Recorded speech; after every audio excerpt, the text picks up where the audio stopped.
नमस्कार. मी डॉक्टर रजनी पत्की. आपण पाहत आहोत श्री विष्णू पुराण प्रथम अंश 12वा अध्याय. यामध्ये ध्रुव बाळाची गोष्ट आहे. सर्व देवांनी भगवान विष्णूला प्रार्थना केली की या बाळाला तुम्ही तपश्चर्येपासून निवृत्त करा.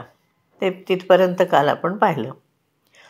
त्यांच्या प्रार्थनेवरून श्री भगवान म्हणाले, हे देवगण हो, त्याला इंद्र, सूर्य, वरुण किंवा कुबेर वगैरे कोणाची पदवी नको आहे रे. तर त्याची इच्छा आहे काही वेगळीच आहे आणि ती मी पूर्ण करणार आहे. हे देवगण, तुम्ही निश्चिंत व्हा आणि आपापल्या स्थानाला परत जाऊन आपापल्या कार्याला लागा. मी तपश्चर्येमध्ये मग्न झालेल्या बालकाचं काम करतो आणि त्याला त्यापासून निवृत्त करतो. त्याच्या सर्व इच्छा मी पूर्ण करतो. मग पराशर ऋषी म्हणतात, देवाधिदेव भगवाननी असं म्हटल्यानंतर इंद्र वगैरे देवगण त्यांना प्रणाम करून आपापल्या स्थानी गेले. मग सर्वात्मा भगवान विष्णूने ध्रुवाची तन्मयता पाहून त्याच्यावर प्रसन्न होऊन त्याच्याजवळ चतुर्भुज रूपाने ते प्रकट झाले. श्री भगवान म्हणाले, हे उत्तानपादाच्या मुला ध्रुवा, हे बाळा, तुझे कल्याण असो. मी तुझ्या तपश्चर्येने प्रसन्न झालो आहे आणि तुला वर द्यायला तुझ्यासमोर उभा आहे. हे सुव्रत, तू वर माग. तू संपूर्ण बाह्य विषयांपासून स्वतःला निवृत्त केलेस, संपूर्ण चित्त माझ्यामध्ये एकाग्र केलेस, त्यामुळे मी तुझ्यावर अतिशय प्रसन्न आहे. तेव्हा तुझी काय इच्छा आहे त्याप्रमाणे तू श्रेष्ठ असा वर माग. पराशर ऋषी पुढे म्हणतात, देवाधिदेव भगवानाने असं बोलल्यानंतर ध्रुवाने डोळे उघडले आणि आपण ज्याला ध्यानावस्थेत पाहिलं त्या हरीला साक्षात समोर उभं राहिलेलं त्यांनी पाहिलं. भगवंताचे रूप शंख, चक्र, गदा, शार्ंग, धनुष्य, खड्ग असं धारण केलेलं त्यांनी पाहिलं. मग त्यांनी पृथ्वीवरती आपलं डोकं टेकून त्यांना नमस्कार केला. तो अतिशय रोमांचितही झाला आणि भयभीतसुद्धा झाला आणि त्यांनी भगवंताची स्तुती करायला सुरुवात केली. आपण स्तुती करूया असं त्याला वाटलं खरं, पण त्याला असं वाटलं की अरे आपण काय करणार आहोत, आपल्याला कसं स्तुती करता येईल, आपण काय शब्दामध्ये यांची स्तुती करणार आहोत. म्हणून तो व्याकुळ झाला आणि त्याने भगवंताला मी तुम्हाला शरण आहे असं सांगितलं. ध्रुव म्हणाला की हे भगवान, जर माझ्यावर संतुष्ट असाल आपण तर मी आपली स्तुती करण्याची इच्छा करतो, तर तुम्ही मला तो वर द्या की ज्यामुळे मी तुमची स्तुती करू शकेन. ज्याची गती ब्रह्मदेव आदींना आणि वेदज्ञ लोकांनासुद्धा कळत नाही, त्या तुमची मी छोटासा बालक कशी स्तुती करू शकेन. पण आपल्या भक्तीने मी द्रवीभूत झालो आहे आणि मला असं वाटतं आहे की आपल्या चरणांची स्तुती करावी, तेव्हा आपण मला तशी बुद्धी द्यावी.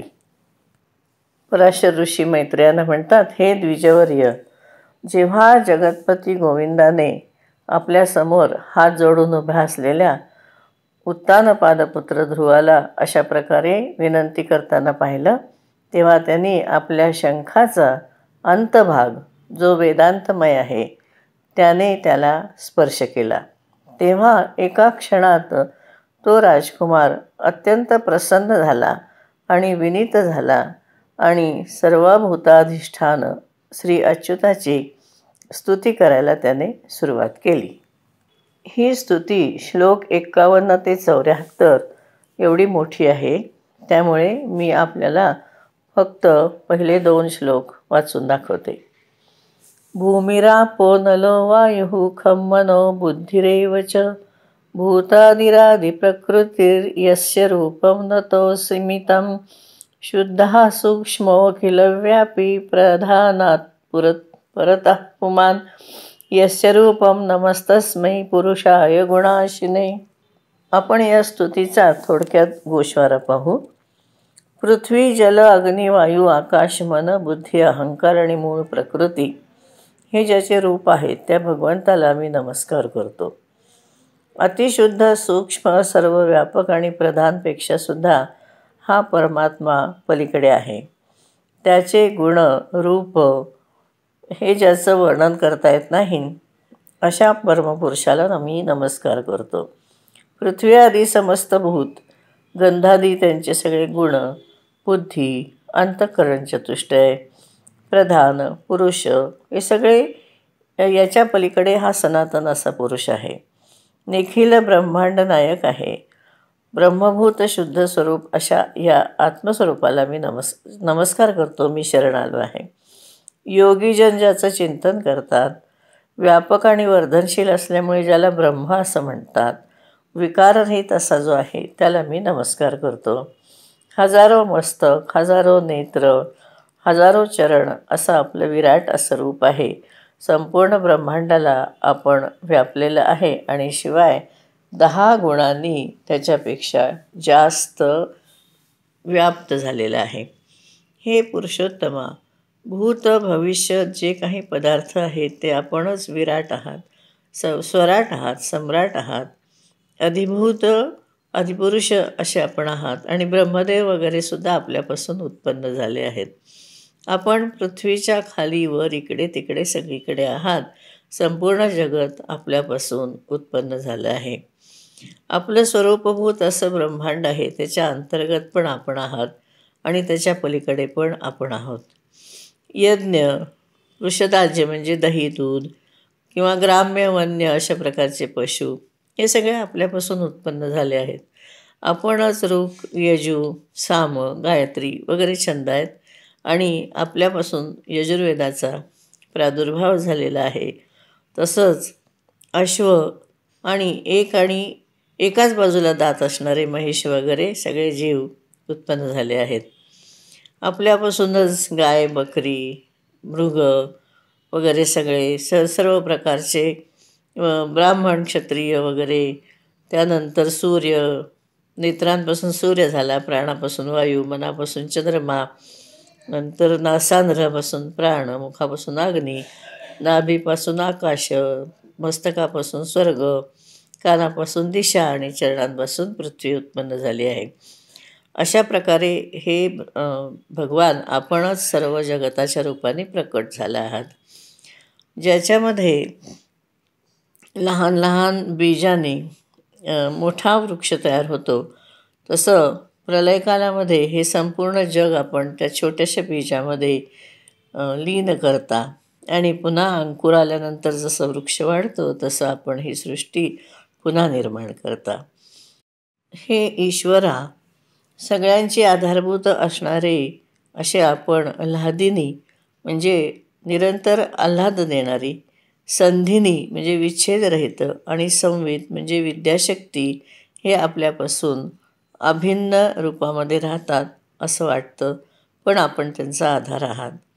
आपल्यामध्ये विषयजन्य आल्हाद किंवा सात्विक किंवा तामसी किंवा राजसी अशी संवित नाही, कारण आपण निर्गुण आहात. कार्यदृष्टीने वेगळं रूप आणि कारणदृष्टीने एकरूप असे आपण आहात. भूतसूक्ष्म आपण आहात, नाना जीवरूपाने आपण आहात. हे भूतांतरात्मन अशा आपल्याला मी नमस्कार करतो. योग्यांच्या द्वारा अंतःकरणामध्ये आपणच महत्त्व, प्रधान, पुरुष, विराट, सम्राट, स्वराट इत्यादी रूपाने भावना करून देता. आपण सगळ्यांचा आश्रय आहात. सगळ्या आकाशादी सर्व भूतांचं गुणसुद्धा आपणच आहात. सर्व काही आपणच आहात आणि सर्व काही आपणच व्याप्त केलेलं आहे. अशा सर्वात्म्याला मी नमस्कार करतो.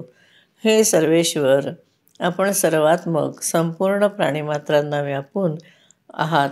मी आपल्यासाठी काय बरं कुठल्या शब्दामध्ये स्तुती करू. तुम्ही स्वतःच हृदयस्थित आहात आणि आमच्या मनातल्या सर्व गोष्टींना जाणता. हे सर्वात्मन, हे सर्व भूतेश्वर, सर्व प्राणीमात्रांचं आदिस्थान, सर्व भूतरूपाने सगळ्या प्राण्यांचं मनोरथसुद्धा आपणच आहात आणि आपण ते जाणता. हे नाथ, माझं जे काही मनोरथ आहे ते आपण सफल केलं. माझी तपस्या सफल झाली, कारण आपलं साक्षात दर्शन मला झालं आहे. इथे ही स्तुती संपते. धन्यवाद.